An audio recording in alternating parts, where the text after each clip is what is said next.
Hey guys, it's here bringing you another video. Now, welcome back to Patch Note Breakdown. First thing I'm going to say is, obviously, as always, I'll get this video out well, it got released. How long did Patch Notes get released? 3 minutes ago. I'm right on it today.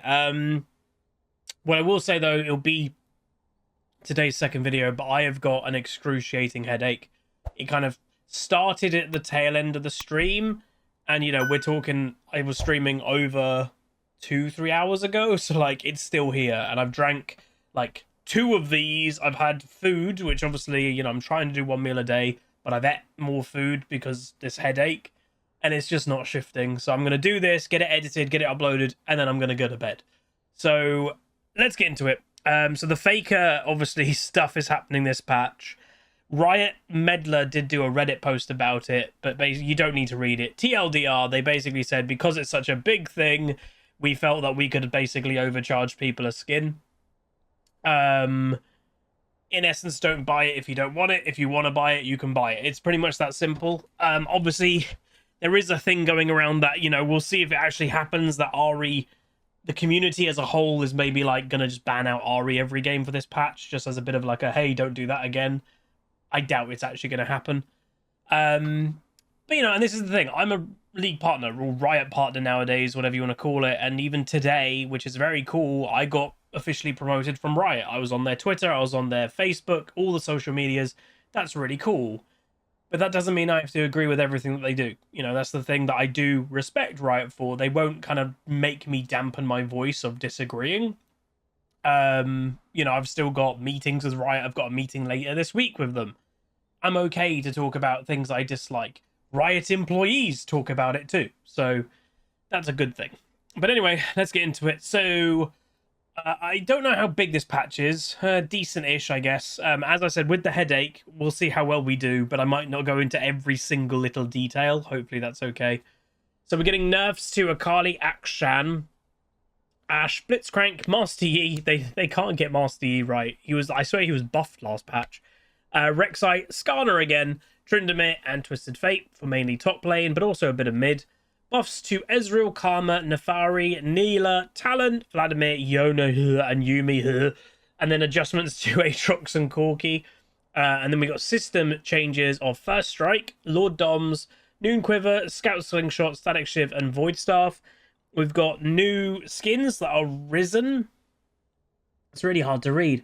Yeah, Risen Legendary. Oh, that's the Faker stuff, I guess. And then we also have a new Xerath one. So I'm skipping that. I don't really care about the Ahri Faker situation. ME server launch. So if I'm not mistaken, this is Middle East. And obviously the reason that they're doing this without them kind of clearly saying it is there's a League of Legends World Championship or something happening. For those like, we already have one. A different one. So where obviously the normal League of Legends World Championship is, you know, Fnatic and G2 and SK or T1, whatever. Like, that's the team one. They're actually doing, apparently, a country World Championship, like a World Cup. So it would be like, you know, Great Britain versus France versus Germany versus Korea. And that is funded by Saudi Arabia. And I think probably one of the deals that Saudi said of, hey, we'll fund that and we'll put a lot of money to it.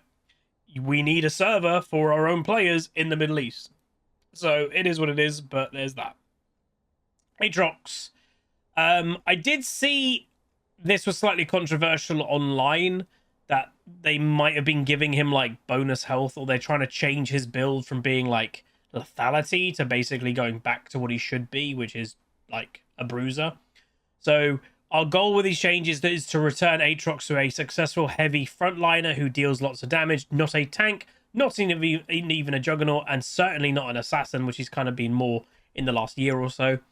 We're returning some of his numbers to incentivize health purchases and rather ramp up his self-healing. It will come to a small cost of his damage, since he likely won't be buying lethality anymore. Obviously, it goes without saying, there are some Aatrox people, like this is... So let's say you... So I would say Aatrox has been building lethality, what, the last year at least? let's say you picked up Aatrox a year ago with his lethality build and you managed to get to an all new rank that you've never been before, and that's how you got there playing lethality Aatrox and stuff. If they're taking that strength away, you know, that player may now really suck at standard Aatrox, or what it should have been the whole time. That's going to really affect a lot, like some players. So there are going to be some players that will probably try to keep playing lethality, but we'll see what they're doing because it will hurt it depending.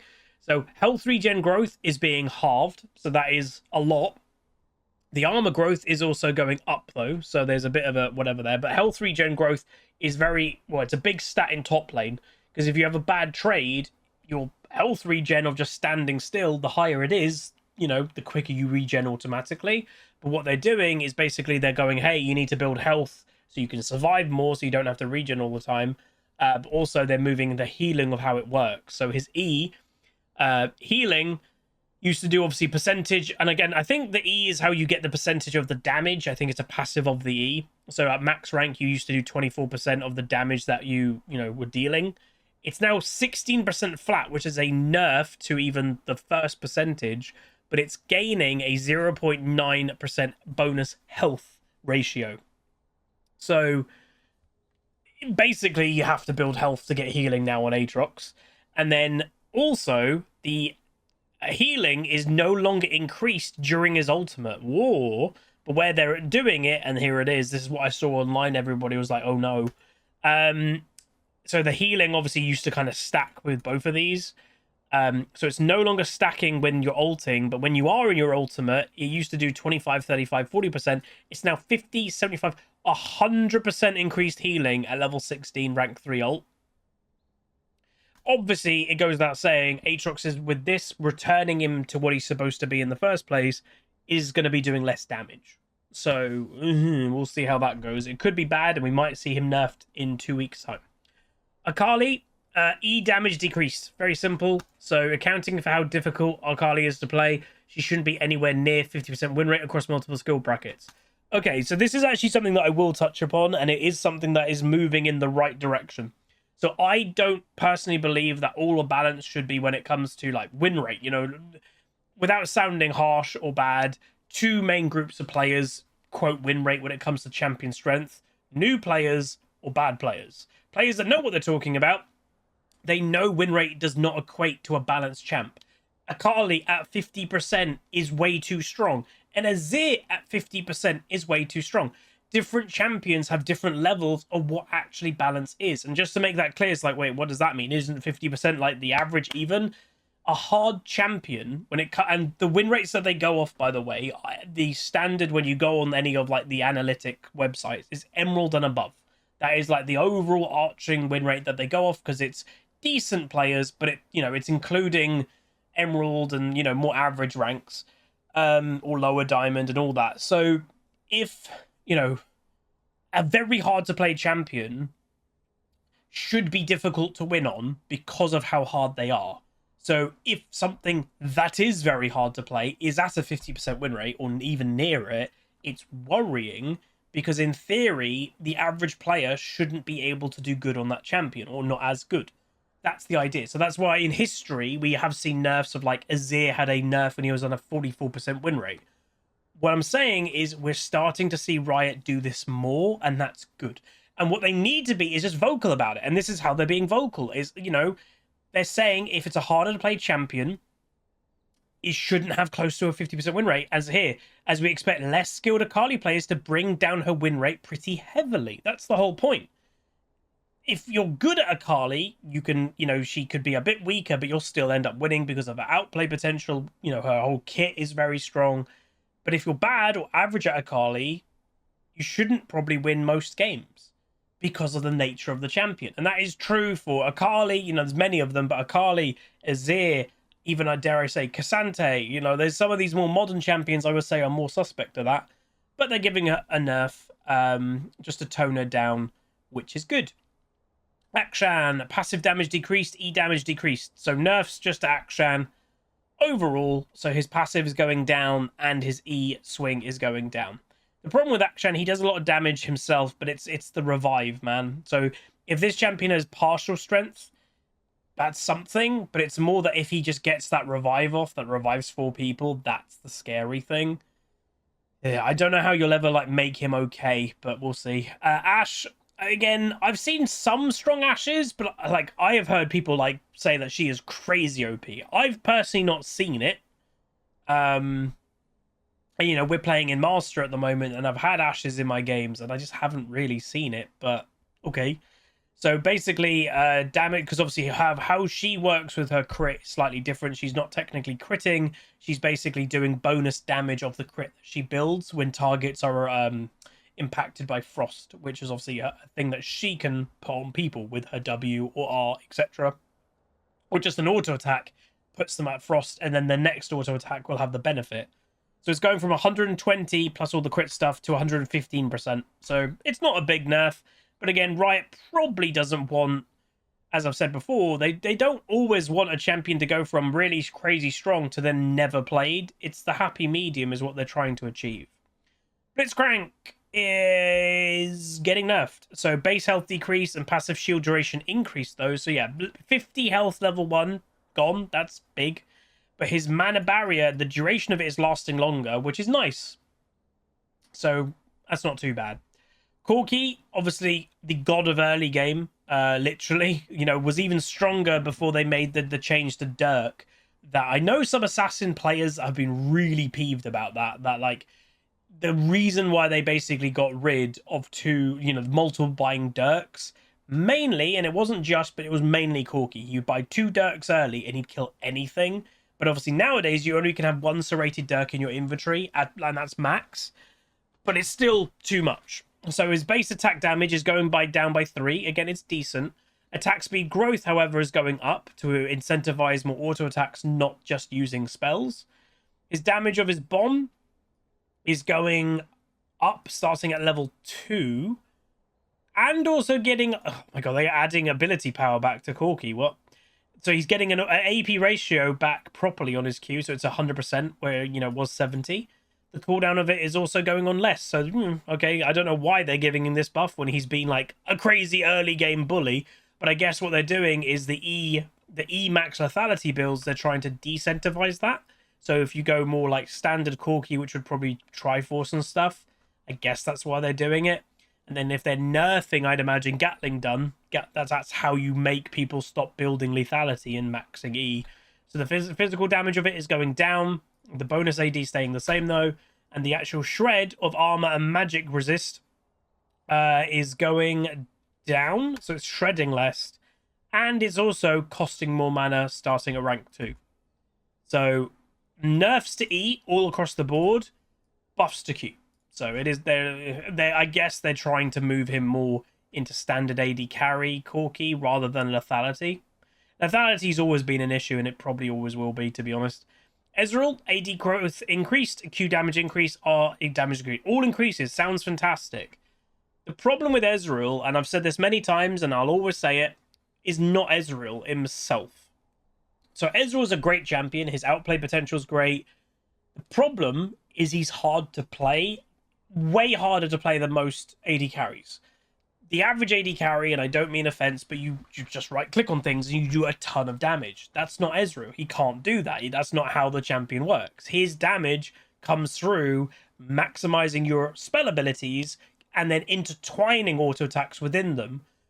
And if you don't do that, he does no damage. But at the same time, to do exactly what other AD carries do, so for an Ezreal to do the exact same job as a Jinx or a Caitlyn or any of these strong AD carries right now, he has to play so much better.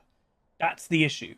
So, you know, if he has to play like, you know, if I've always said no one in solo queue is ever playing at 100% of their max, they're amazingly playing perfect.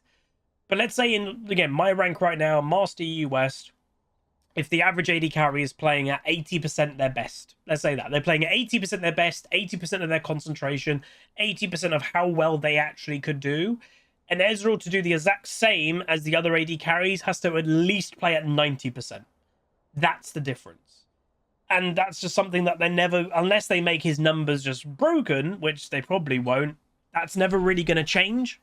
So his attack damage growth is going up a nice amount, so that's good. His damage of his Q is getting a better ratio, so that's good. And his ultimate is going up 25, 50, 75 in terms of damage. That's good. So all buffs, but it still doesn't fix the problem of it's still Ezreal. I like him, though, as you all know. Karma. E, the shield value increased. The bonus movement speed duration increased. And then the E, the bonus shield value increased. Bonus. So basically, they're just trying to buff her, like, support aspect. So they're saying she's weak, but we're being careful with basically buffing her because, like, they don't want Karma mid to become a problem. But let's be honest, they don't want Karma top lane to become a problem. Is probably a bigger one. But yeah, her shield is getting better, in essence. Master Yi, Q damage to monsters decreased. W initial damage reduction decreased. And cooldown increased. So we slightly overshot Master Yi's buff last patch with the goal to nudge him towards being a strong beginner jungler.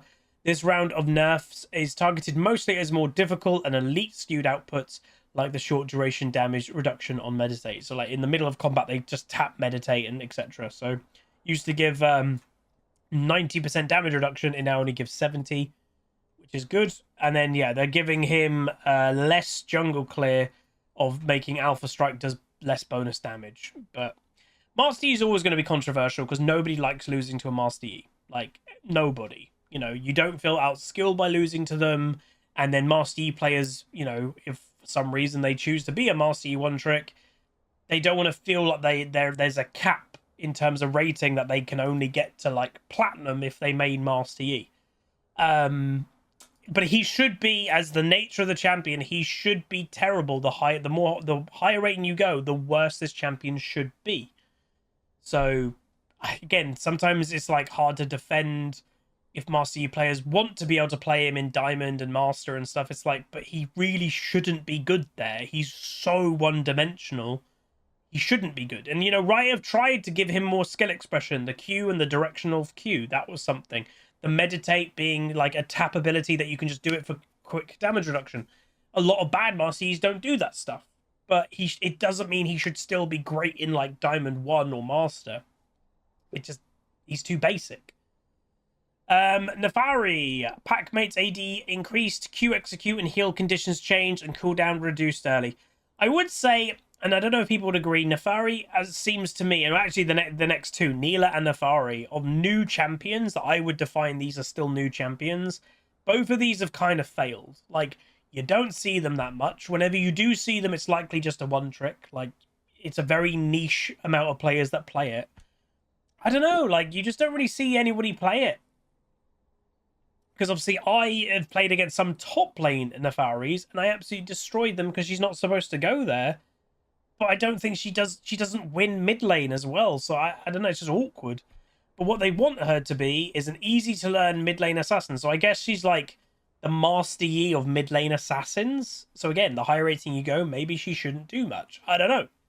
So they still want to commit her as mid as primary, but basically they are, you know, thinking about her jungling as well, but they're basically is enabling Naafiri jungle. So that's what they're doing. So her pack mates are going to do more damage. That's something. And then her Q is just getting jungle scaling. So like the spam ability. Okay. I don't mind that. You know, her ganks could be not bad with the W that you latch on and jump at something. That could work. No CC, obviously, but Graves doesn't have any hard CC. He still works. So maybe that would be a better place for her. You know, Riot have said that they still want mid lane to be her primary role. But if this turns okay, Riot has changed champions' primary roles before. Like, it's happened quite a lot. So maybe that's a good thing. Nilah, health regeneration increased, armor growth increased. So the problem with Nilah, and I saw this comment online on maybe Reddit or Twitter, I can't remember which one, about 5 days ago. And people are saying, like, oh, why didn't she work? And basically someone said, fundamentally, AD carry players don't want to play a melee champ. And I actually think that is kind of it. Because even Samira, like, I know if you do the whip and technically she gets a bit of higher range, but you're still a melee champ. Nilah is fundamentally a melee champ. She's more of a melee champ than Samira. And I feel if you are an AD carry that wants to play a melee champion, guess what? You'll play Yasuo. Like, that's the better option for a melee AD carry is Yasuo. That's, I think, her problem. So her regen is going up, which again is good because she gets poked a lot because of her melee-ness. So she needs to regen a lot more. And her armor growth is going up to try and negate some of the poke. And that's also another problem you can see here is it has forced her to be quite bursty, but also to rely on enchanters to get through lane phase. If you play a non-enchanter with this champion, it is garbage. And I remember, was it in the dev meeting? I think it was in the dev meeting. And I think it was in the dev meeting of Nilah, and literally someone said, so, you know, she's built to be with enchanters and they share the healing, whatever, and all that stuff. What happens if someone's not picking an enchanter with her? And I'm not even kidding. I remember the dev kind of laughing and go, oh, that would be trolling. Like, as a joke, but that's the way he said it. And I'm like, but what happens if, let's say, just random, you have a Leona one-trick? I've seen a few of them in the last couple of weeks. You have a Leona one-trick and the person picks Nilah. Like, are you forcing the Leona to not play their one-trick Leona? Like, they're going to. That's what they play. That's a problem with a champion when you box them in only being good with enchanters. It ain't great. So maybe they need to open that up a little bit more. Rek'Sai, Q bonus attack speed decrease, W damage decrease. I've heard the Rek'Sai is quite strong at the moment, but I've just not seen many of them in my games. Maybe I saw one, I think, today. Maybe. But yeah, bonus attack speed is going down from the Q, and then the Unborrow is doing less damage. Significant amount in the early game. 20 less at each rank is meaningful in the early game. Oh, Skarner. This champion is bonkers. So a little bit of you know, a cool thing. So some of you will know this content creator, some of you won't. I vaguely knew him. Druta, I think that's how you pronounce him. He's a very well-known Ashen player, but he does play other things. He was in one of my games today. So just as a spoiler of how the main account is going, he was in one of my games on a Smurf account. You know, his Smurf is still Master, which is slightly depressing. But he was playing Skarner top lane. Yeah. Apparently, some of my viewers tuned into his stream just to see what he was saying about the game, because we were in the same game together. And some of them reported back that he said he's never playing Skarner again because that champion is just silly. He did very well. I will just say that. He did very well. But even, you know, when someone is basically saying, I'm not playing that champion, he's too broken, because it just takes the fun out of being challenging, that kind of gives you an idea of how strong Skarner is. I played a Skarner game the game after, and that will be uploaded as well, by the way. So, yeah. Base health is going down by 40. Health growth, though, is going up as a compensation. And then the passive, Quake magic damage, 7 to 10% based on level of target's maximum health is going to 511 based on target's maximum health. So they're trying to make him less annoying early and then, you know, more powerful late. This hasn't really addressed some of, like, the big problems with him, though. Like, they must really want him to be meta or something. Like, I don't understand. This is not enough. Like, from what I saw with Druta playing him, from when I played him, this isn't enough to make him... I'm not even going to say bad. It's not making him to make him balanced. And that's obviously what the goal should be. Talon, Q cast time now scales at attack speed. Ooh, that's weird. But what item would you even buy? I don't even know what, like, I guess past, like, your natural attack speed. W rate, jungle modifier, is going down just to slow down his jungle clear, I guess, but the outgoing damage is going up. Oh. Why would you do that?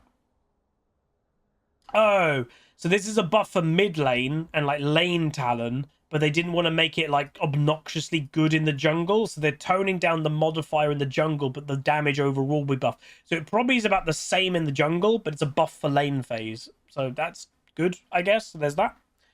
Tryndamere. Cube, I've been banning Tryndamere, by the way. Obviously, mid lane Tryndamere has become very popular because no mage can deal with him. Like, mages are really bad, so, like, they can't stop him doing anything he wants. So Tryndamere's passive got stronger in 1410, and now he's a laning monster who takes over games very quickly, which again, he has a late game scaling champion. He shouldn't. We're targeting his extremely strong early game with these changes, as it makes him a pushing lane bully that doesn't have to care about anything else. Yup. So bonus attack damage of his Q is going down. E spinning slash, the physical damage of it also is going down. I mean, still not a lot of change. It's very, and again, I've always said you have to be careful with nerf numbers and stuff, because some people look at that and go, dude, it's only a 5 AD bonus attack damage nerf. That's nothing. League, and I've said it before, it's both a non-balanced game but also a balanced game. I know that sounds weird, but we've got 160 something champions. We've got, you know, crazy amount of items. So the fact that we do play this game, and most games you go into it with a, you know, different 5 champions against 5 champions, most games you go into it going, either team probably could win this. It does show that, like, it's fairly balanced. So that's when it comes to buffs and nerfs. It's not like, oh, you gave him 10 bonus attack damage at, you know, level 1. We're going to give him 1 now. That would be terrible. Like, that would make Tryndamere awful. That's the thing. These changes have to be small. Otherwise, it will wipe out a champion completely. Like, League is a game of very few numbers in an aspect. So, yeah. Twisted Fate. The gross top lane Twisted Fate. I saw one today in my games, and I'm very pleased that from memory, it got destroyed, which was very nice. So AD growth decreased, Q damage decreased, W mana cost increased, mana restored from blue, though, is increased. So Twisted Fate currently has 2 strong builds and rolls, with top being slightly stronger. We're tapping down both rolls slightly, with the nerf skewed towards more top lane, basically. So, good. So his attack damage growth is going down, so that heavily impacts the AD build for top lane. Q, wildcards. The magic damage, obviously wave clear, is getting less scaling, so it was 90% ratio, it's now at 85, so it's not a big one, but they will feel it. Pick a card as well. The mana cost of it is going significantly up, so that in the early game, so in lane phase, they can't just constantly use it. But if you use your blue, you're getting that mana back. So even though it costs 20 more, you're getting 20 more mana back. So basically, if you use blue card, you're not as punished. But obviously, when it comes to like top lane especially, it has to be said, they go gold card a lot, and then they can get more auto attacks on a stun target. Well, they'll run out of mana quicker. There's that. Viktor, Q2 now works on towers. Arcane trailer just dropped. Viktor gets a quality of life up buff to celebrate. That's funny. First time they've ever said that they've buffed something because of Arcane. Again, he was probably going to get it anyway. So yeah, his empowered auto attack now actually procs on towers, which is good. That should have been a thing anyway, to be honest. Vladimir. W health cost decreased, healing increased though, and damage increased. So Vlad has been relatively weak across the board. I mean, I've seen some pretty good Vlads recently. But yeah, the current, so just pressing your W made your health go down 20% of what your health currently is. It's going to 15, so it's less. It was less expensive to use in terms of your own health. The healing of it as well, though, is going up from 15% to 30%. Nice. And the bonus health ratio of like the kind of swappy swap thing. No, it isn't the swappy swap thing. But yeah, basically he's getting 5% more bonus health from it as well. That's pretty good buffs. That could be that. Honestly, these buffs combined could bring Vladimir back. Yone, a 3 armor buff. Okay, like when I saw Yone in the buff list, I got worried. I don't want Yone to become like a thing again properly. He's genuinely, and this is the fun thing, what I'm about to say, and people go, huh? He's genuinely a hard-to-play champion, like, to actually make work. But what basically happened in the last year or two, however long it's been, everyone has thought he's easy, but it wasn't. It was because of Lethal Tempo. Lethal Tempo gave this champion way too much easy strength and easy access to be able to play him because of the increased attack speed, the increased range. That's what this champion wants, and that rune was literally perfect. Again, we make no joke when people say, at level 1, if you proc Lethal Tempo, if you're just standing still and hitting something, both Yasuo and Yone gained over 1,000 gold worth of stats at level 1 from Lethal Tempo. The fact that Lethal Tempo is gone has made it genuinely harder for Yasuo and Yone. I think Yasuo is doing good. I think he's thriving. I have seen Yone players struggle, but I've also seen some good Yone players. But that's the point. They have to be good. Where before you didn't have to be good at Yone. You just used Lethal Tempo and there was that. So a little armor buff, I'm kind of okay with it. Because a lot of them are still playing top lane. Because that's the thing. Yone probably isn't a top laner. He's probably a mid laner. But because of lethal tempo, it allowed them to go top lane, in essence, when they probably shouldn't. But now if you've been a Yone top lane main for 2 years, you're not going to suddenly just shift to go mid lane. So they're still playing it top lane, so they're struggling. So I'm actually kind of okay with a little armor buff. I don't care about Yuumi. Lord Doms, they're changing the recipe. They're making it a little smoother, since we generally like when the items have smooth build paths. Cool. Noon Quiver, we've taken a pretty firm stance on keeping epic item gold efficiency under control, and Noon Quiver slipped through the cracks. So they're giving it less attack damage. There's that. Scout Slingshot is currently one of the weakest epic items in the game. Yeah, it definitely is. So we're making some adjustments to make it nicer to purchase while still charging a fair price. So it was Dagger plus 600 gold. So 900 gold total. They're making it cheaper by 100 gold, but they're not changing the stats. So there's that. So it's just a bit cheaper. You can get it a little bit quicker. Static Shiv's recipe obviously has been updated as well.